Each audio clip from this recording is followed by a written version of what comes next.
Hello, I'm Bob Allies from the London practice of Allies and Morrison. I suppose our practice has always been interested in the relationship between a new building or a new urban proposition and what the site is like before we arrive. So we feel it's very important to really try and understand the history of the site, not just because of curiosity about that, but in the belief that somehow if we understand it well, there is a better chance of making a proposition which will be sympathetic to that, which will help to reinforce its qualities and to help to make it last. In other words, we like our buildings and our master plans to play their part in the city. And the part we like them to play is that of reinforcing what's there, improving what's there, and not, as it were, to stand apart from it. We want to be part of the city, in other words. Over the last, I suppose, 20 years, London has seen a large number of new regeneration projects coming forward.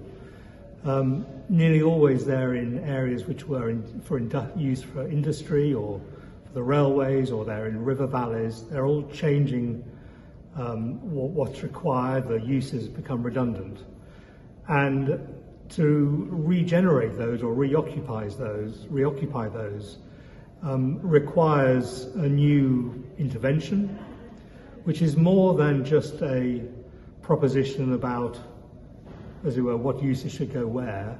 It requires some kind of physical proposition, which includes an understanding, I think very importantly, of how individual buildings can work within that site. Now, we're a practice who train as architects, so we are not urban designers by education. But I think what we bring to these sorts of projects is an understanding of the way the buildings are going to work, and we try and make our master plans out of those positive constraints, I would say, to allow the potential for very good individual buildings to emerge, but in the context of a set of external spaces or external rooms, which we as the master planners are trying to define. Really, from the time that Graham Morrison and I started the practice, the way that design has developed within the office is through a conversation, initially between the two of us, but then extended to include our first employees, people who subsequently became our partners. And for most of the life of the practice, that is the way we worked. In other words, design was something which was carried out together through a conversation, through a discussion. Everybody could contribute, and I suppose our role as the partners who founded the practice was to give a general sense of the direction and purpose of what we were doing.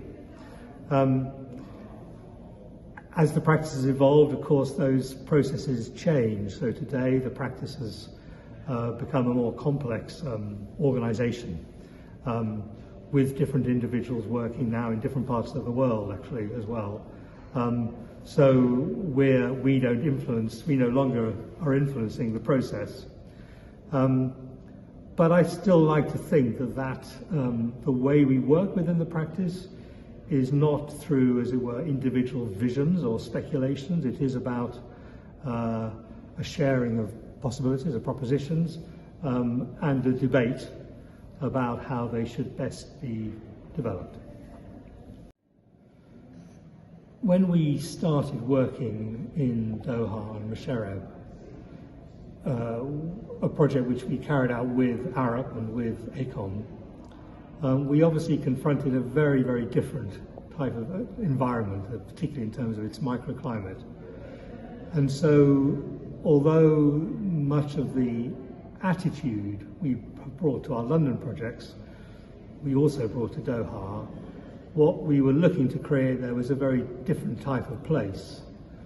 A place where, if we wanted people to be able to walk everywhere, if we wanted people to be outside, we had to provide a very different scale of place, a place that was much more protected from the sun, a place where which could be, as it were, irrigated naturally by the winds that would flow through it, and a place in which the architecture of the buildings was really required to respond to dealing with this very hot climate. So many of the buildings have colonnades where we're trying to protect people as they walk through, but even those buildings that don't, we required the buildings to work with their facades to actually provide self-shading to their facades. And that was done through design coding. That was a way of setting out the obligations for the architects who were going to design the individual buildings.